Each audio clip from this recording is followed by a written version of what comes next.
Hi, I'm Alex Rummon, Executive Editor of Metro Magazine, and welcome to METROspectives. My guest today is Mark Szyperski, President and CEO of On Your Mark Transportation. Today, Mark joins me to discuss free and low-cost marketing tips for bus and motorcoach operations, his work as a consultant, as well as the state of the motorcoach industry. Thanks again for joining us. We appreciate you having here and hope you enjoy the conversation. Hey, Mark, thanks for joining the show. How are you doing today? I am doing great. Thank you for having me on here. Great. Yeah, there's an article up online written by Amy Nixon, your associate there at On Your Mark Transportation, talking about free or low-cost marketing in the motor coach industry and really any small business or any small bus operation. Can you talk a little bit about that article? Yes, I can. I have done a lot of public speaking for national, state, and regional associations, and one of the most requested subjects is on marketing and keeping it within a budget. And I've had some folks, mostly in motor coach, say, "Well, I don't need to market because we've lost half of our industry, so everybody knows who I am." And the problem is right now, actually, you really need to be doing more marketing than less, because although there are fewer motor coach companies in the industry, there are a lot of people still coming into the industry. So they're still doing Google searches and still looking to use motor coaches. And when they can't find someone, they're going to go with whatever they find, which could be a broker. And you'll find that you're dealing with a third party that's in the middle of you and your client, because the client went to a broker instead of directly to you. So there's a lot of things that a motor coach company and others should be doing to help their marketing. I had a story I told. I was going to meet with a very small community transit company, and we did not have a meeting set up. I just happened to be in town and I wanted to meet with the director.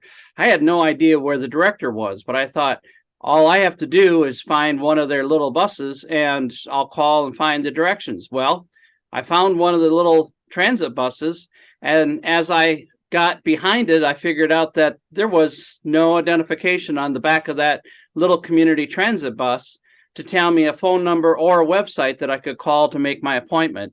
And so I followed that little bus all over, so that every time it made a right turn or a left turn, there was a phone number on the side of the bus, but I had to write down 3 numbers at a time every time I made a left or a right, because they had no number on the back of the bus that I could call them and find out information. So it's a lot of little things like that both transit and motor coach companies can do to help with their marketing program.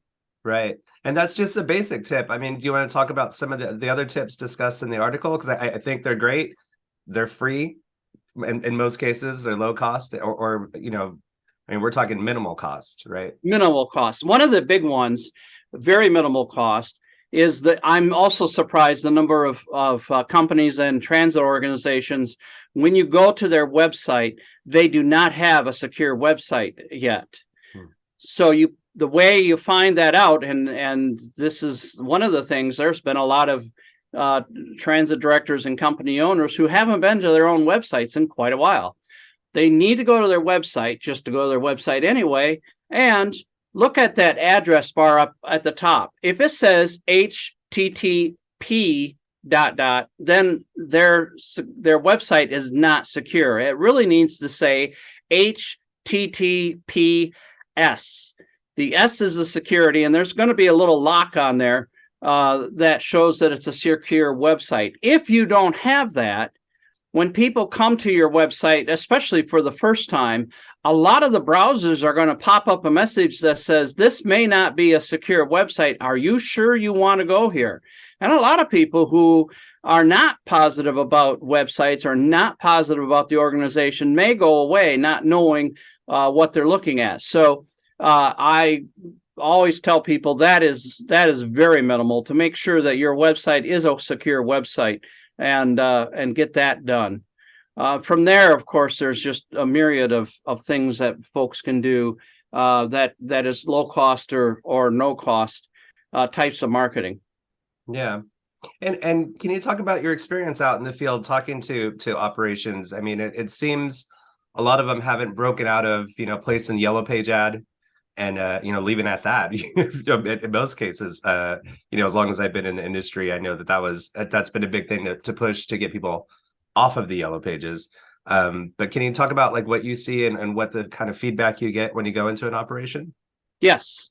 I do travel. I've been to well over 200 companies in the United States, Canada, and Europe with the consulting that our firm does for motor coach companies and transit firms. And one of the first things I do is I want to look at what they are doing for marketing before I get there, no matter if I'm going in for a pre-DOT audit or driver training or whatever. I want to know about that organization. And so I'll go and look. I'll see what their Google ranking is and so forth.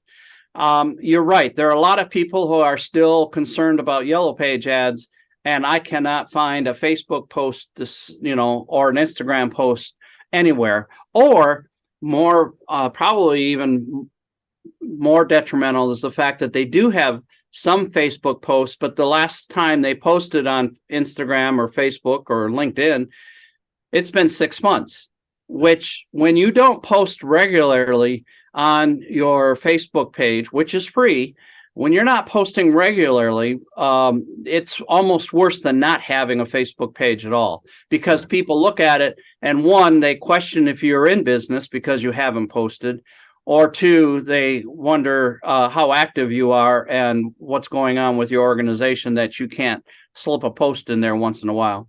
Right. It's just another outdated website at that point. At that point is another outdated website, which is the other thing I see a lot of is outdated websites. People did some great work a few years ago, but they've got pictures of old buses. A lot of them use pictures of stock photos of buses or stock photos of people who would be in their organization. It works so much better if you get real pictures of your staff, your drivers. I always say I look at a website to see, it tells me a lot about the organization when I look at a website. If all I see are pretty buses and outdated ones at that, it tells me that the organization is not necessarily real friendly and they always talk about being, we're a family firm, but if I don't see any family, I get the question about that. So I always tell people, get pictures of your staff, and if you're going to take pictures of pretty buses, put your drivers in front of them. Right.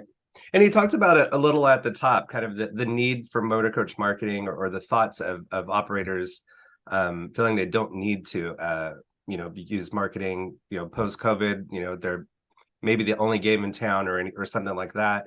Can you talk about a little bit about what you tell them when they tell you something like that? Yes. Like I said, they're especially post COVID, we had 3,600 motor coach companies prior to the pandemic. We're bumping up about 1,600 right now. Right. And so a lot of people think, well, my competition is gone.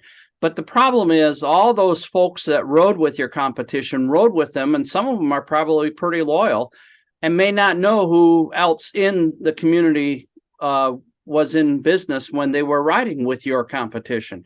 And they're not necessarily going to go, okay, so ABC company is gone, I'm going to go with XYZ instead. They need to know that XYZ is out there. They need to know your company is out there and know to look for you. And in order to do that, and as I said, right now, the bus brokers are really gaining territory because of the fact that they're using the internet so well. They put up there that they're in your community. So the folks don't know the difference between a bus broker and a real bus company, and they need to know that. You can do that in your website. You can do that on your social media and become an educator of what is the difference between using a broker and going direct with the bus company. Right. And switching gears a little bit, we had our two biggest motor coach shows, the UMA Expo and ABA Marketplace as well as Bus World this year for the first time in association.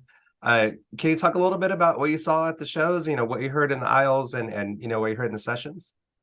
Yes, it was great to go to both United Motorcoach Expo in Orlando and at the American Bus Association Marketplace, which was with Bus World North America this year in Detroit, Michigan. And in both shows, they were both well attended, and folks were very excited to see each other and be back in person and make those personal connections with vendors, with other motor coach operators. I heard a lot of optimism, a lot of things are going great, very positive comments. The most negative, if there was such a thing as negative, was the fact that everybody needs drivers. And again, that goes back to marketing. The need for drivers is something that you must be doing, and you must be recruiting. And the best way to do that is through social media and your website. So again, another reason for those to be updated. Yeah. And do you get a sense of, how many drivers are necessary? I mean, is there like a number per operation you talk to, or like, if we had 5 more drivers, or, we're 10 drivers short? Those are the exact numbers that I'm hearing. Okay. If I had another 5, if I had another, that range, of course, it depends on the size of the company, but most companies are not that far off. They're just looking. It's a frustrating thing. They're just out of reach of being able to use all of the equipment that they have, or to do the work that they could do if they just had another 5 or another 10. And that is the number that I was hearing, to add to their staff. And so now is the time to really be pushing hard. If you're a Southern company, after a long winter, this is the time to be posting a lot in your social media and on your website. Come on down south, move to the south, and drive out of snow. Whatever it is that your firm can put out there and promote itself, let folks know and put it on your website, put it on your social media. Right. And getting back to the shows, I mean, were there any major takeaways from those 2 shows? Well, at the United Motorcoach Expo, of course, the equipment, Prevost introduced their new motor coach, and Mercedes-Benz had their new equipment in Detroit. Beyond the equipment, I think just the excitement, it was very prevalent that people were smiling and talking, and just a lot of backslaps and hand hugs and those kinds of things going on. It was great to see people seeing each other again and being around that. It was a very positive atmosphere. Yeah, the shows are definitely bouncing back this year. I mean, a few that I've been to have been larger than they expected, and I know that both of those shows had a pretty good turnout. Yes. And I think that is something else that folks don't take enough advantage of. I think that there are a lot of folks who really need to go, not only just to the national shows, which are really important because you see the vendors and you get the touch and feel and ask questions right there. But I think there's a real need to join your state and regional associations, because there are a lot of programs and a lot of information coming out of those state associations, and a lot of support for the industry at the government level with those state associations. And it's very important to be a part of that, That's how the funding came through for the CERTS Act, was because people pulled together at the state level and got their voices heard at the national level. So the state associations, the regional association shows are very important to attend. Keep those benefits going for the industry, whether it's transit or motor coach. Yeah. And outside of the driver issue, have a lot of did a lot of operations have issues getting back up to speed once kind of COVID slowed down? We'll say slowed down a little bit. Actually the biggest issue has been the drivers. Okay. But the other issues, I believe, are getting other staff back into place as well, and getting staff trained. We spend a lot of money on driver training. We spend a lot of money on maintenance training. And yet, when it comes to that person answering the phone, what I see when I go out to a lot of companies is that's the company's neighbor or relative, or maybe even daughter or son that are doing the phone, answering on the phone, and they don't have the training, and the money hasn't been put into training for those folks. Right. And from the sense of talking to operators, specific, particularly at these shows, since that's so recent, what are the sense of the business bouncing back? Where is the industry now, and what are kind of the expectations for the rest of this year?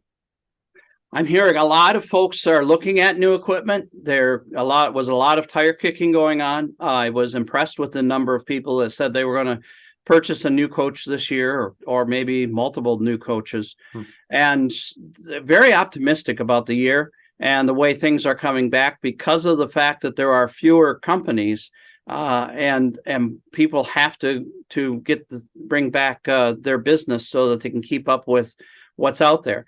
However, there are still a lot of people are know what has happened, and they're not going to overextend themselves. That's why they got through the pandemic as it was. So they know not to overextend themselves. They're going to do what they can do, and handle the business that they can handle.